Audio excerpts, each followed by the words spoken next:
An interesting little critter right here. It's a Latchet Crossbow from Todd's. This is the latest generation he's making. He's put some extra reinforcements in the front. Little plate in there. He's using a tougher wood. I think this is elm now instead of cherry. Said latest and greatest generation. Steel bow, all steel lock work. Has a cocking lever built in. Quite a unique thing.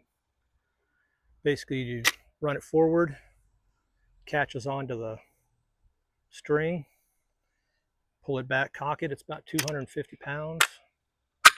Not insignificant amount of power to be crammed into such a small item. Some theorize that this was used by border reavers, Scottish English border, 16th, maybe even to 17th century. A little faster and simpler to use maybe than a pistol from horseback.